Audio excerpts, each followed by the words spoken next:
nikasema haina shida, nikakutanisha na viongozi wangu wa Mtibwa, wakazungumza nao vizuri tu. Basi yule agent akasema viongozi wako nimeelewana nao, kwa hiyo Mungu akipenda kwanza ile timu nataka iende kwanza ikakuone kama trial ya wiki 2.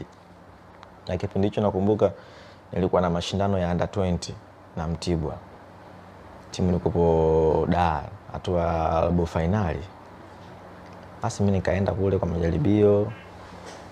Nilifanya mazoezi kama siku 4. Bahati nzuri nilimkuta kule kuna kocha anaitwa Badu Zaki. Ndani ya siku 4 akasema huyu kijana msainini, mchezaji mzuri. Basi ndio safari yangu kaanzia pale. Nikasainigi pale miaka 4 walinisainisha.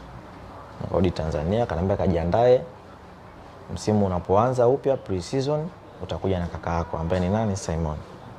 Nikasema haina shida. Nikarudi Tanzania nikamaliza kucheza mashindano yale ya vijana under 20, tulicheza finali na Azam tukawafunga. Tukachukua ubingwa pale, ndo nikawaaga wachezaji wenzangu. Baada ya pale ndio kaenda Morocco. Sawa. Tueleze au tusikie kutoka kwako malengo yako sasa ndani ya klabu ya Simba ni yapi? Malengo yangu kwa upande wangu, Simba kwanza ni timu kubwa. Ni timu inahitaji mataji. Kwa hiyo lazima niende na strategy za timu ambazo nini kinahitaji kwa muda huo. Kwa hiyo malengo yangu ni kuja kupambana kwenye klabu ya Simba. Kupambana mpaka tone langu la mwisho na jasho, kuhakikisha Simba yetu tunaifikisha sehemu husika.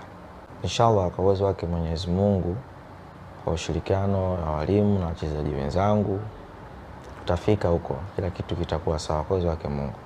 Nafasi, hakuna mchezaji asiyependa nafasi. Nafasi ni naweza nikasema ni mwalimu, ni decision yake, anataka nini anachokihitaji kwa mchezaji. Ila mimi nimekuja kupambana, sijaja kuja kwa sababu ile ni timu kubwa tu nimefika ile alafu ndo basi tena.